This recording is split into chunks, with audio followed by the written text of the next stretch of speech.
Hey, welcome back, Whistle Watchers, and welcome back to the oh, hang on. Hello? Nigel, yeah, is Ugo your new co-host? I've been waiting. Can't wait to get started on Whistle Watch. Do you know what? I forgot to tell you. I've got a new co-host for this series. Let's get into it. Well, let me take it from here, Nigel. As always, we had another stellar weekend of rugby. And of course, this is the place to discuss all the biggest talking points. We're going to start with a few because we had France, who took on the mighty All Blacks. We had Wales, your team, who are looking to break their duck against Japan and end that losing streak. All right. And of course, we had the Lions in action too. They took on the Waratahs. Yeah, let's start with the Lions game, Ugo. It's always great when the Lions tour comes around. It's a bit of a different feel to it, isn't it? Yeah, it really does. It is international rugby, but it's so unique, it's so different. Playing for the Lions is the greatest honour. It's the most special jersey that anyone can put on. You understand the history, but I think from a playing perspective, to surround yourself for a couple of months with the best coaches as well as the best players and taking on that challenge of taking on some of the best teams on the planet. And that's what this lot have to do in 2025. And as well as just the privilege and the pressure of all of it, it also creates some talking points. That's what we got in the Waratahs game, because the Darby Lancaster try. We've seen this type of try before, but I guess my question to you, Nigel, is should it have stood? Because there was a little bit of a crawl. We've seen them penalised. We've also seen them just not given as well. And that's what happened in this situation. Should the try have stood, Nigel? Yeah, two things to remember here, Hugo, is there are two things that you've got to do when a tackle is complete, okay? So if a player is tackled and brought to ground, he then has to release that ball before he does anything else. He cannot do anything until he releases the ball. And he must do that immediately. He can release it in many different ways. He can place it, pop it off the floor, let it go, get back up on his feet, then pick it up again. Or if you're not tackled, which means you're not actually held and put to ground, so you sort of slip the tackle, like in this instance, and you hit the ground, you still can't crawl along the ground. You've got to get back up on your feet. But this is quite a unique situation because what we allow the player to do is if you're tackled and you go to ground, and so you're not tackled and you go to ground, if you're trying to get back up, and it means you're sort of stumbling as you're doing so in reaching the goal line, then we would allow that. Because you're trying to get back up, but you're stumbling as you're doing it, then that is fine. That is why the try stood. If you were just crawling on the floor, not trying to get back up, then the try would have been chalked off. So correct decision, and try was good. Yeah, great explanation, Nigel. I guess we see lots of different examples. Scrum half being scragged at the bottom of a ruck or bottom of a maul. It might look like he's actually crawling, but he's actually trying to make the effort. So long as there's the effort to get back to their feet, then play will continue. Is that what you're saying? Yep, that's the key. Trying to get effort back up on your feet, then play will continue. Because as you know yourself, when you're running with a ball and you're stumbling, you're trying to get back up, you're sort of stumbling along the ground before you actually regain your feet. And that's what happened here. Yeah, every winger knows that you're quicker on your feet than on the floor, that's for sure. So I'm glad the try stood on that occasion. So Lions are taking on Australia. We've seen 3 matches from the Lions so far, but Australia got their first hit out against Fiji. It was such a tight game. Fiji scored some absolute wonder tries as well. But I guess one of the biggest talking points was the disallowed try. For Fiji, it was a mistake from the Australian winger who put his foot in touch. I guess the question is, does the TMO or should the TMO have got involved there? Yeah, well, there was a change last year, Hugo, in the TMO protocol, which the main reason was that make sure we get the decisions correct. So that would mean that they're allowed to go back. It's a global trial at the moment, so it means that the TMO is allowed to go back up to 2 phases to check for a knock-on, a foot in touch, which the on-field officials may have missed. So everything is correct and within the protocol here. Also, by doing that, it allows the game to continue in the flow of the game. So you're not stopping and maybe getting something wrong. Your foot actually wasn't in touch. So it allows the flow of the game as well. So, as you said, Fiji always score wonderful tries, and this was a wonderful try. But the TMO, quite rightly so, came back to point out to the officials that there was a foot in touch, which means it should have been a Fiji throw-in. Now that means obviously if the foot goes in touch, the game stops, which means then, even though Fiji did score, it's not a case you can play advantage because the game stops when that goes into touch. So the try is quite rightly chalked off and they come back for what is the correct decision. The key thing here though is the assistant referee needs to and should be getting this on the field, because if he can get this basic stuff on the field right, then obviously we're not talking about the TMO coming in again and going back for something. The decision is made there and then. So everything within this global trial of the TMO to get the right decision within going back to those two phases. It's really important to delineate certain things, isn't it? Because what you've just said there is the TMO's right to come in, and we also got the right decision. We saw this with Blair Murray against Scotland when he scored that wonder try, which could have meant that Wales end up scoring it. I think the thing that frustrates people is the emotion of a try. Blair Murray's was a wonder try, Fiji's was a wonder try. And if you actually put that to one side and focus on the process, then it's not really much of a debate, is it? No, it's not. And we saw it in the World Cup final as well with New Zealand and South Africa, although at that time it was outside the protocol, hence why now we have this protocol when a try was scored by New Zealand, there's a knock-on in the line-out. So even though it was outside the protocol, it was a correct decision, there was a knock-on. So I think people will appreciate and understand when a correct decision is made, because that's what we all want. We don't want anybody to score a try. I wouldn't want Wales to score a try if there was a foot in touch and the try shouldn't have been allowed. We want the correct decision. I think what sometimes you find people's emotions get a little bit mixed up is if it's a debatable 50-50 decision, which could go either way, then those are the ones we don't want the TMO, leave those there. If it's a 50-50 debatable, is it or not, then forget it, leave it there. But if it's a clear one, then yes, getting the right decision is correct. But as I said, if the team officials can get it right on the field, then even better as well for everything concerned in the game. Yeah, I think the protocol's way more consistent than any fans' emotions, including myself. So thanks for clearing that up.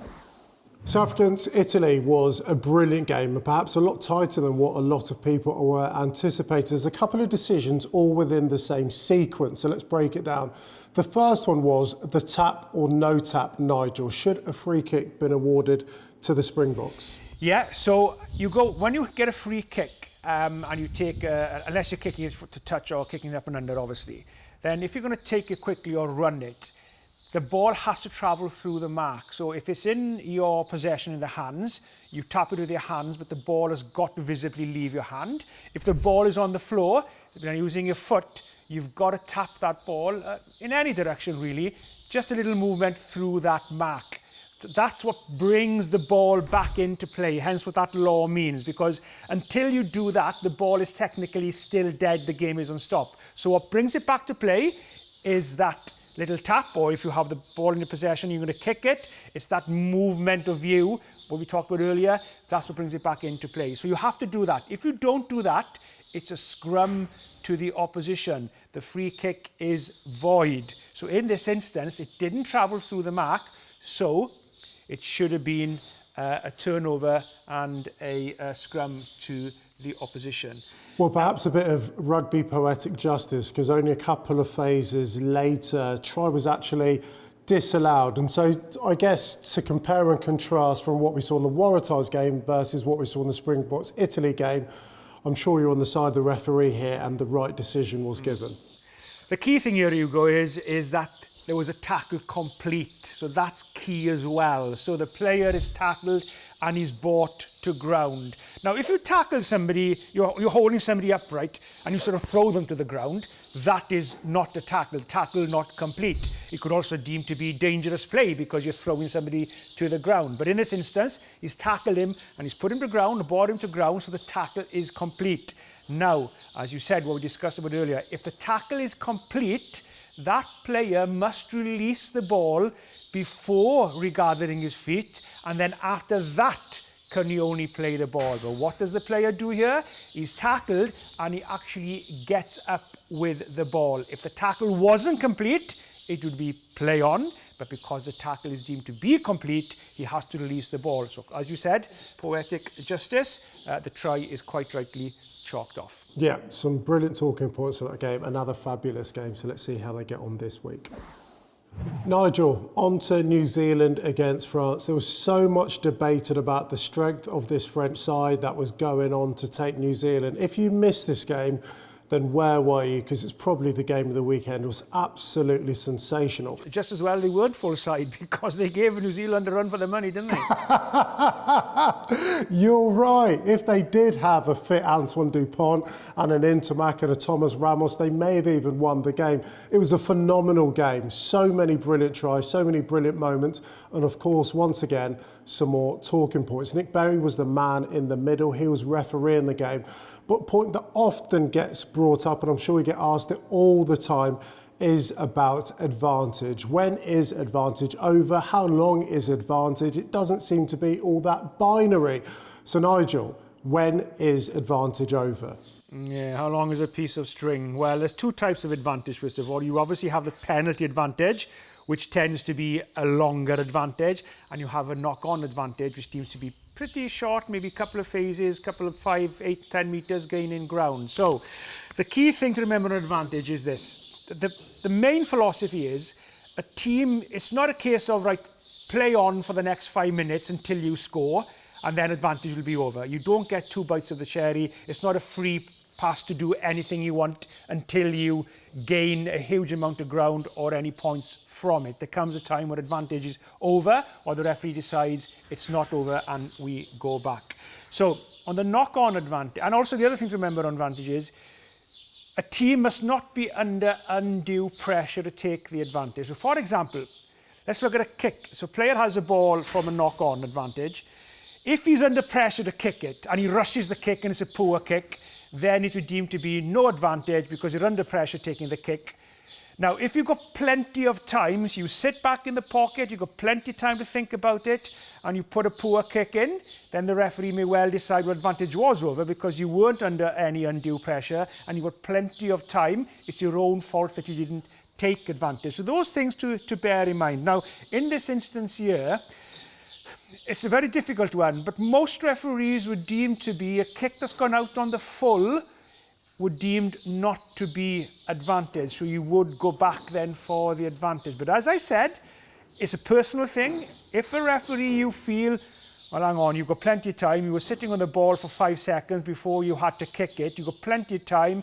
You messed it up. Advantage is over. There is a value point in that as well. But on this occasion, it would deem to be that kick out in the full would deemed not to be advantage over.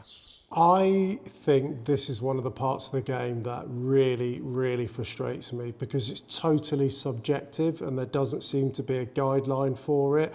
Everyone gets the difference between a knock-on advantage and a penalty advantage, but I do think it would make it so much simpler for the fans and the referees if they just said a penalty advantage was 3 phases. I actually think it makes teams and players a bit more creative because you know that you've got the licence of in 3 phases to try something.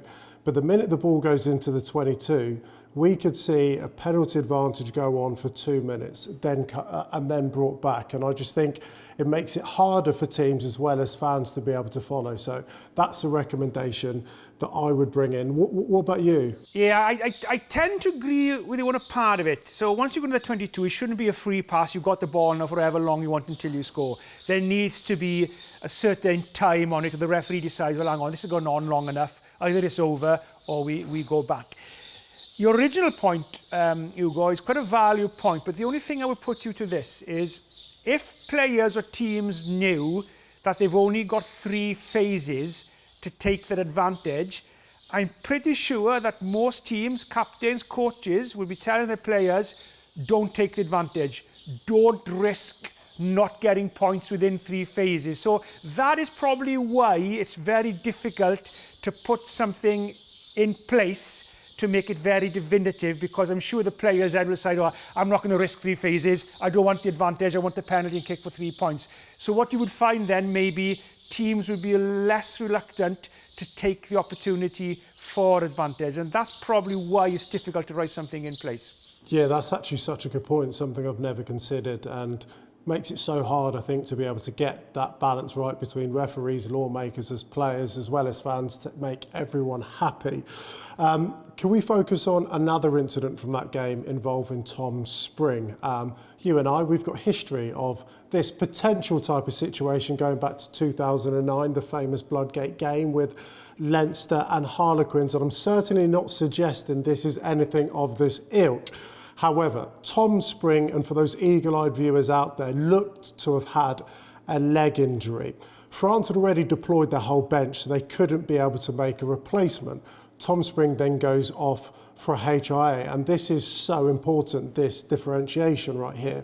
If a player goes off with a HIA and not an injury, you're allowed to make that replacement, and that's exactly what France did. It's such a difficult situation to manage, but I guess Nigel's been one of the world's best. How would you have managed this situation? Yeah, good question, Ugo. Good points as well that you've risen. Let's remember that the most important thing, particularly always been, but even more so today, is player safety. That is paramount. That's the most important thing. Now, also remember, in these types of matches, you also have a match doctor which oversees everything from a neutrality point of view as well. So just remember as well, even though this player seemed to have a leg injury, maybe there was a clash of heads, or there was a HIA earlier on, a couple of phases earlier, maybe a couple of minutes earlier, and it's only now that they're picking it up via the footage. So what we certainly can't say is that there was no HIA. It could well be.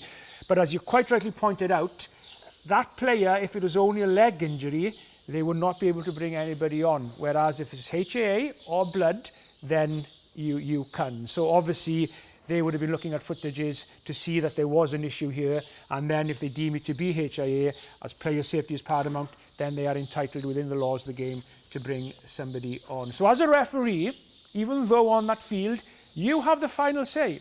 If I wanted to on that field to say, look, no, I'm sorry, I don't believe you, I'm not allowing this to happen, I would be able to do that because the referee has the final say. But obviously, as a referee, you would not get involved in that medical side of things. You would leave that to the doctors and the people who know the best. And that's what happened in this game, with the match doctor then overseeing everything. It's quite a tough position, I think, for referees, because you might have a suspicion, because let's face it, you're there to manage the game, manage the flow of the game, play safety and everything else, but you're also on the pitch with a lot of wily old men that know how to game the system as well.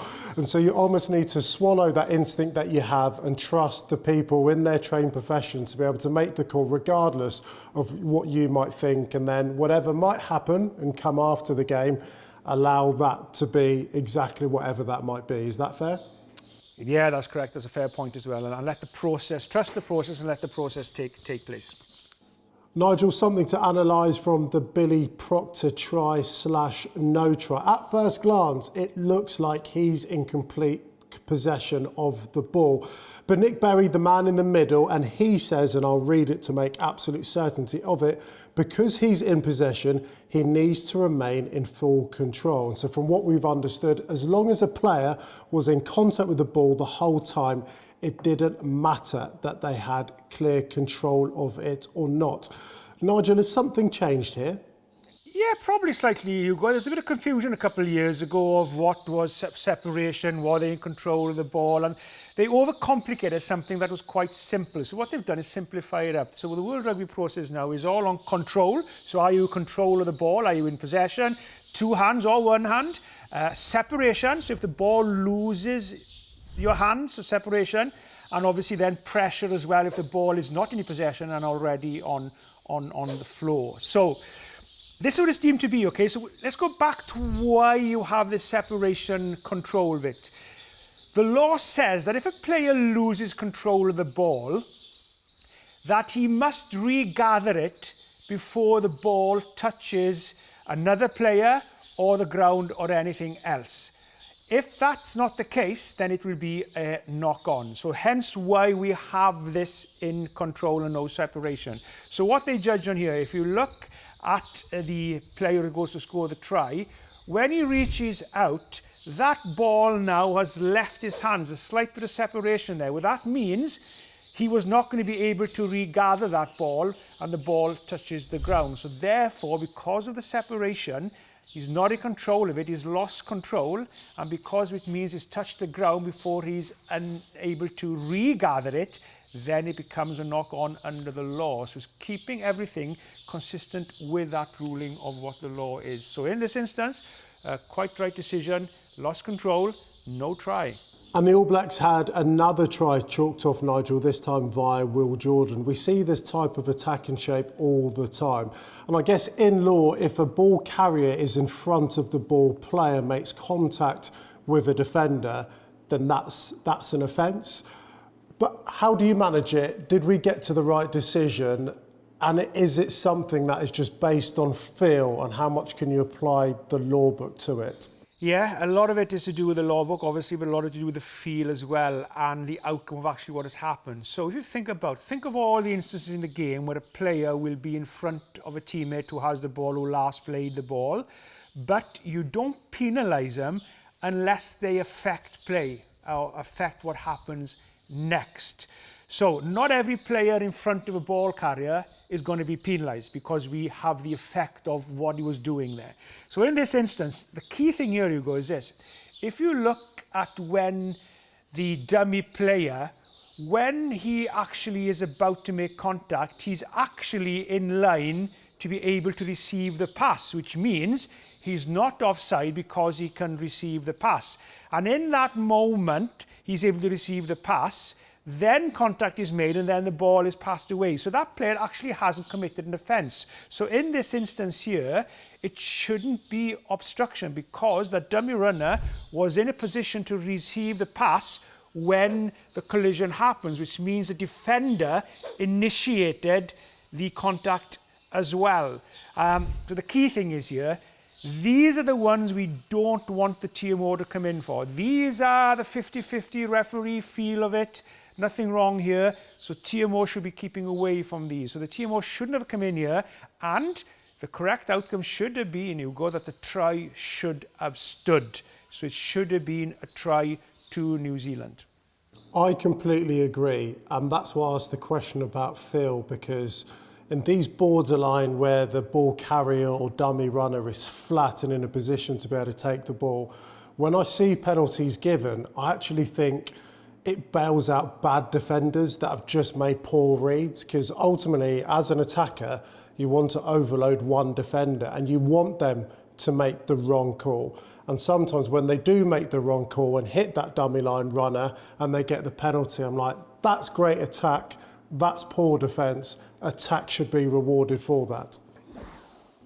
Nigel, let's talk about England. 13 players away with the British and Irish Lions. Argentina, the 5th best team on the planet. They only went and beat the Lions just a couple of weeks ago. England stood no hope until they ended up putting in, I think, the performance of the weekend. They were absolutely sensational, and including that 2 yellow cards. We're not celebrating that, just talking about how tough the task was.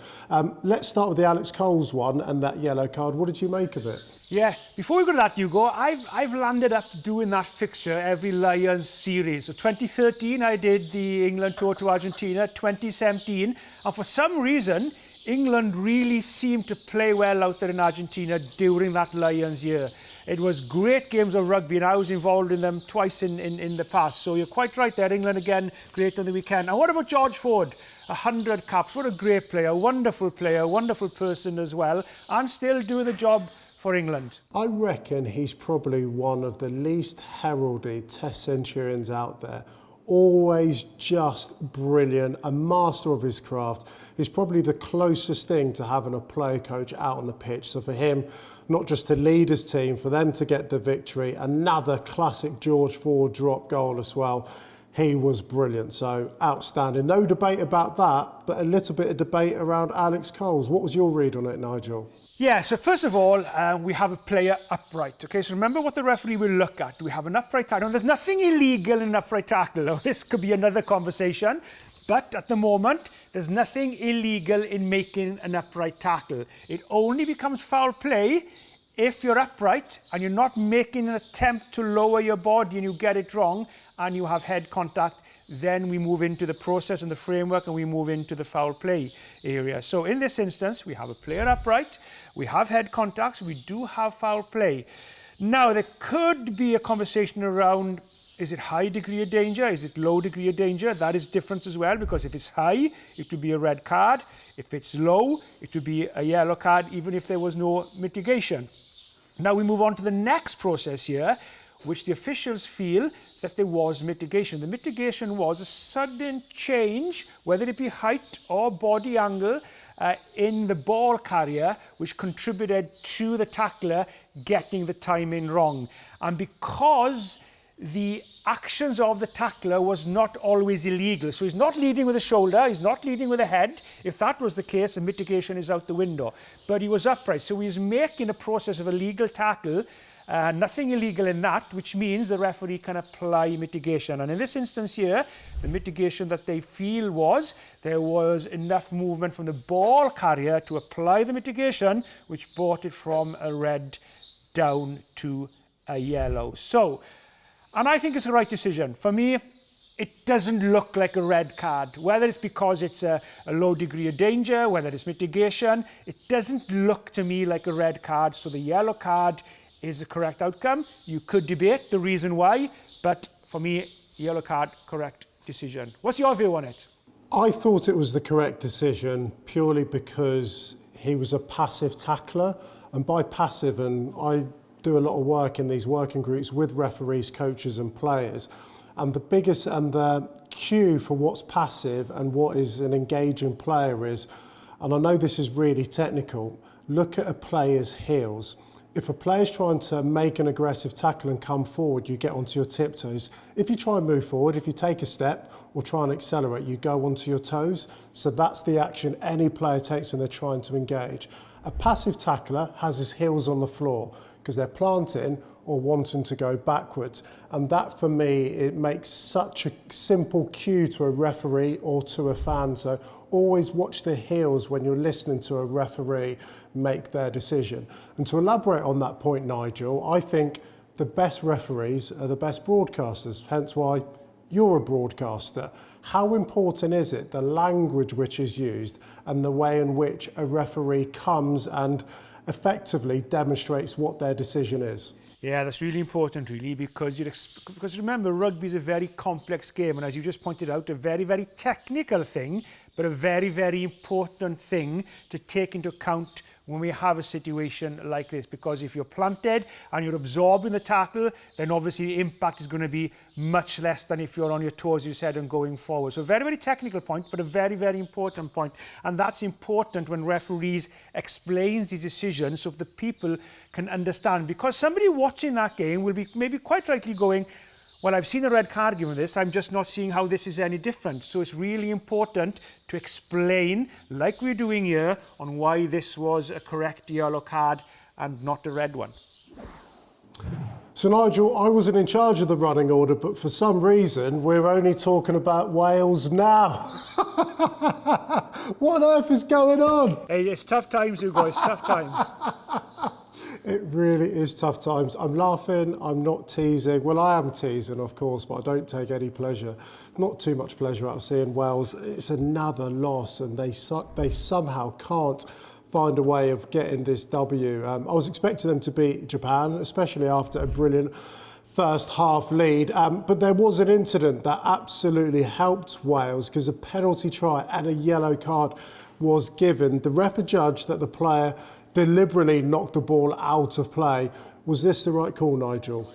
Yeah, so what you can't do, Ugo, is you can't deliberately knock or throw the ball out of play. Now, if you throw a pass to somebody and somebody's not there, you've got to decide was it deliberate or not, and that becomes different. But if you're deliberately knocking the ball out, and this tends to happen mostly towards the goal line, the dead ball area, when players are desperate to prevent the opposition from scoring. So you can't deliberately knock the ball out. Now, in this instance, the referee feels that the actions of the Japan player was a deliberate action to knock the ball out, and I don't think you can really disagree with that. So what we have is an action of foul play. Now we go on to the next phase of this, and the next phase is, would Wales have probably scored a try if it wasn't for that illegal action? And the key word is probable. It's not possibly, definitely, maybe, it is probable. And the referee and his officials deemed that Wales would have probably scored a try. Henceforth then, we land up with a penalty try. And if you have a penalty try and you can identify the individual that has caused the action of foul play, then it has to be a yellow card. It's not negotiable. There has to be a yellow card. If you have a scrum collapse and you have a penalty try and you've got all 3 players gone down and you can't decide which one caused it, then you wouldn't give a yellow card and you won't have to. But if you identify the individual, you have to follow up with a yellow card. So to answer your question, Ugo, it's a pretty understandable and followable decision here. Definitely deliberately knocked into touch, definitely penalty, and a yellow card for that action. And a try probably scored. Yes, I would say there's a good chance it probably would have been scored. So correct decision and outcome from the referee. Nigel, thanks so much for that. That's it for this Whistle Watch part of this episode. Insightful as always, really clear, and hopefully put a full stop to a lot of the debate that's been raging over the weekend. We now move on to a section that I cannot wait for. Nigel, I've always wanted to say this, so now it's time for Emirates Fans Questions. So Nigel, you've headed outside enjoying the sunshine. Look at the size of that tractor, it's massive. I bet you haven't seen one of these in London, have you? The sun doesn't shine often here in West Wales, Hugo, so I'm making the most of it. Right, let's get into these Emirates Fans Questions then. What have you got for me, Hugo? I've got loads, here we go. Thank you to everyone that has introed and sent your questions in. So here we go, the first one we got up, and this one has come from @MichaelMarsh332. Nigel, did you have a pre-match meal you had before every match? Oh, I certainly did, and I bet you didn't have this one, Hugo. My pre-match meal, ever since I started reffing at 16 years of age, pretty much nearly every game, I would have this pre-match meal. And it was a fried egg sandwich for breakfast every day of the game with red sauce on it. There's a lot of debate about brown sauce or red sauce on a fried egg sandwich, but fried egg sandwich and red sauce, that was my pre-match meal for every game. What was yours? A fried egg sandwich, like, of all the things. Like, mate, you live on a farm. Like, you're not short of meats and dairy and all the produce, and you just went for a fried egg sandwich. Well, just remember there's chickens on the farm, so the egg comes from the chicken, mind. Very true. Yeah, these London boys, they don't know the half of it. I didn't have something that I stuck to. And I'm not a great cook, so I had whatever was in the fridge or whatever I could just get on my way to the game. There's some people that had to have certain things, like Danny Kerr or Mike Brown actually always had to have like a pasta meal the night before. I wasn't bothered, honestly. If it was a chocolate croissant, I'd have a chocolate croissant. I'd have anything, to be perfectly honest with you. Okay, another question from @HSmithy. Hi Nigel, I recently saw a video where I saw that Mac Hansen has a tattoo of Andy Farrell. If you had to get a rugby-related tattoo, what would it be? Of Owen Farrell? No. It would be a whistle, I think, Hugo, because Acne Thunder, who was a whistle that I always used, they do 2 types of whistles. They do the Acne Thunder sort of short, sort of very wide whistle, and then they have the Acne Thunder one, which is a bit more tapered, narrower whistle.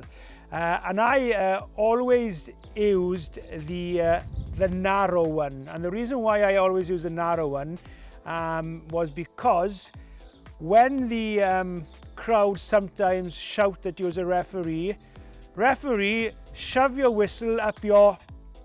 It's always best to have the narrow one and not the wide one. So if I was going to have one, on my backside, it would be the narrow Acne Thunder whistle. Nigel, of all the things I was expecting you to say, whistle makes perfect sense, but I never thought it was for that reason, but it makes absolutely perfect sense.